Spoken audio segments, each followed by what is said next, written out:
بسم اللہ الرحمن الرحیم. اسٹوڈنٹس آف فرسٹ ایئر اے کیو خان، السلام علیکم. آج ہم چیپٹر پڑھنے جا رہے ہیں مکتوبات اقبال، جو کہ ہمارے اسمارٹ سلیبس کا آخری چیپٹر ہے، اور اس کے بعد ہمارا حصہ نثر مکمل ہو جائے گا.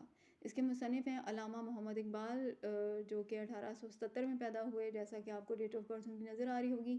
1938 میں ان کا انتقال ہوا، اور شاعر مشرق جیسے اور نباز ملت اور حکیم الامہ جیسے القابات سے جانے جاتے ہیں. اور انہوں نے اپنی شاعری کے ذریعے سے امت مسلمہ کو اور بالخصوص بر صغیر کے مسلمانوں کو خواب غفلت سے بیدار کیا. ان کی شاعری کا ہم ایک وسیع تعارف رکھتے ہیں، لیکن اس کے ساتھ ساتھ ان کی نثری خدمات بھی نمایاں ہیں، جن میں دیگر ان کی تصانیف کے ساتھ ساتھ ان کے خطوط بہت اہمیت کے حامل ہیں ادبی حوالے سے.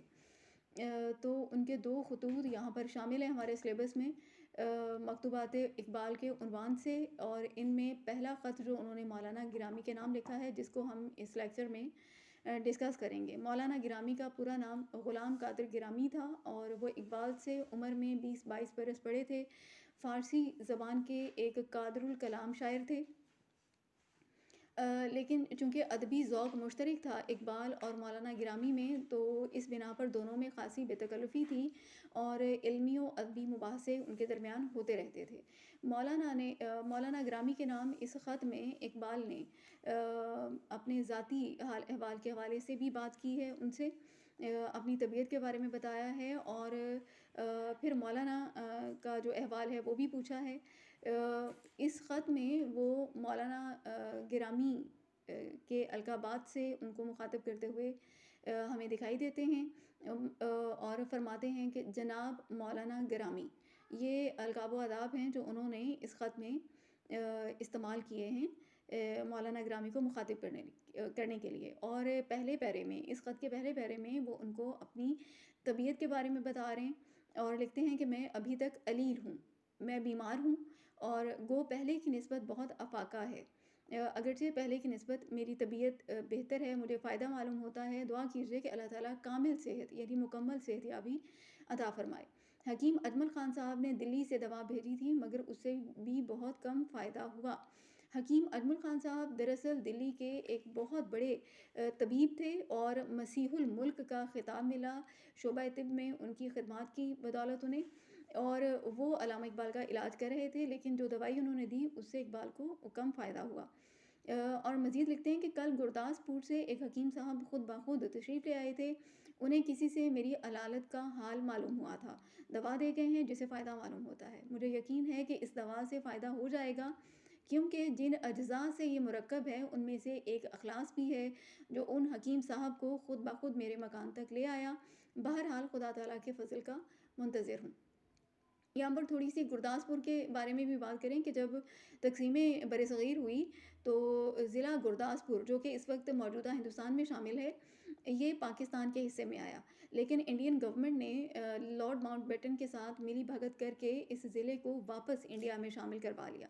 اور یہ ایک داخلی راستہ تھا کشمیر کا، جس کو مسلمانوں سے اور پاکستان سے انڈین گورنمنٹ کی انگریزوں کے ساتھ ملی بھگت سے چھین لیا گیا. ٹھیک ہے. اور یہاں کے رہنے والے تھے ایک حکیم صاحب جو علامہ اقبال سے خاصی عقیدت رکھتے تھے. جب انہیں ان کی بیماری کا حال معلوم ہوا تو وہ خود چل کر آئے اور دوا دے کر گئے. اور اقبال کا اس دوا سے فائدے کے حوالے سے نقطہ نظر یہ ہے کہ ان کو اس دوا سے فائدہ ہو جائے گا، کیونکہ جن اجزائے ترکیبی سے یہ مل کر بنی ہے ان میں حکیم صاحب کا خلوص جو ہے وہ سب سے نمایاں چیز ہے. اور اس خلوص کی وجہ سے وہ خود بخود ان کے دروازے پر آئے، یعنی ان کے گھر آئے، ان کو آ کر دوا دی، اور اقبال کو یقین ہے کہ ان کو اس دوا سے یقیناً فائدہ ہوگا. بہرحال پھر بھی وہ اللہ تعالیٰ کے فضل کے منتظر ہیں. پھر اب اگلے پیرے میں وہ مولانا گرامی صاحب کو دی جانے والی 2 دعوتوں کا ذکر کرتے ہیں، اور ان کو مشورہ دیتے ہیں کہ آپ ان میں شرکت ضرور کریں، کیونکہ مولانا گرامی نے ان میں شرکت کرنے سے منع کر دیا تھا. پہلی دعوت میاں ریاض صاحب نے دی ان کو لاہور سے، اور یہ میاں ریاض صاحب کو حاشیہ کیا ہوا ہے، آپ دیکھ رہے ہیں. میاں ریاض صاحب کو جو حاشیہ کیا ہوا ہے، آپ ذرا حاشیے کے نیچے آ جائیں اور دیکھیں، تفصیل دی ہوئی ہے، ان کا تعارف دیا ہوا ہے. لکھا ہے کہ میاں ریاض الدین صاحب میاں سراج الدین تاجر کتب کشمیری بازار کے فرزند تھے. میاں ریاض صاحب کے والد صاحب جو تھے میاں سراج الدین، وہ کتابوں کا کاروبار کرتے تھے کشمیری بازار لاہور میں، اور انہوں نے کوچہ کوٹھی دارہ میں، یہ ایک محلے کا نام ہے، ایک حویلی بھی ریاض منزل کے نام سے تعمیر کی تھی، جو بعد میں ملک لال دین کیسر نے خرید لی تھی۔ میاں ریاض الدین رئیسوں کی طرح، امیروں کی طرح رہتے تھے، نہایت کشادہ دست تھے، کھلے ہاتھ کے مالک تھے، کھلا پیسہ خرچ کرتے تھے، ان کا دسترخوان بڑا وسیع تھا۔ ان کے مکان پر اکثر ادب کی محفلیں برپا ہوتی تھیں، یعنی منعقد ہوتی تھیں، جن میں مشاہیر ملک شرکت فرماتے تھے، ملک کے مشہور لوگ اس میں شرکت کرتے تھے۔ تو انہوں نے مولانا گرامی کو دعوت دی اپنی کسی محفل میں شرکت کے لیے، اور انجمن حمایت اسلام لاہور، یہ تحریک علی گڑھ کے دنوں میں قائم ہونے والا ایک ادارہ، جس نے تحریک پاکستان کے دنوں میں بھی نمایاں خدمات انجام دیں۔ تو اقبال فرماتے ہیں کہ انہوں نے بھی آپ کو اپنی کسی جلسے کے لیے دعوت دی، لیکن مجھے افسوس ہے کہ آپ نے دونوں کے لیے منع کر دیا، اور میرا مشورہ ہے آپ کو کہ آپ دونوں کی دعوتوں کو ضرور قبول فرمائیں۔ اور اس کے پیش نظر اقبال کا مقصد یہ ہو سکتا ہے کہ دونوں محفلوں میں شرکت سے لوگوں کو مولانا گرامی کی شخصیت سے استفادہ کرنے کا موقع ملے گا۔ پھر وہ لکھتے ہیں کہ میں تو اپنے آپ کو اس درد کی وجہ سے رفتنی سمجھتا تھا۔ اب یہاں پر وہ اپنی تکلیف کا ذکر کر رہے ہیں جو ان کے پاؤں میں ہے، اور کہتے ہیں کہ میرا خیال تھا کہ شاید اس درد کی وجہ سے میں مر جاؤں، مگر محض صرف اس خیال سے تسکین تھی، تسلی تھی کہ پاؤں کا درد ہے، حرکت محال ہے، رفتنی نہیں آمدنی ہوں۔ یعنی اقبال کا خیال ہے کہ پاؤں کے درد کی وجہ سے کسی کو آج تک مرتے نہیں دیکھا، کہ خدا نخواستہ صرف پاؤں میں درد ہوا ہو اور کوئی اس کی وجہ سے وفات پا گیا ہو۔ تو کہتے ہیں کہ میرا خیال تھا کہ رفتنی نہیں یعنی جانے والا نہیں، آمدنی ہوں یعنی رہنے والا ہوں، آنے والا ہوں یعنی رہنے والا ہوں، یعنی میں خدا نخواستہ پاؤں کی اس تکلیف کی وجہ سے انتقال نہیں کر جاؤں گا۔ تو اسی تکلیف سے اب اقبال کو فائدہ ہے، افاقہ ہے، اور یہ وہی تکلیف ہے جس کے لیے اوپر دو حکماء کا ذکر ہوا جو ان کو دوائی دے کر گئے تھے۔ تو باقی خدا کے فضل و کرم سے خیریت ہے، امید ہے آپ کا مزاج بخیر یعنی اچھا ہوگا، ممکن ہو تو لاہور ضرور آئیے اور لوگوں کو اپنا تازہ کلام بھی سنائیے۔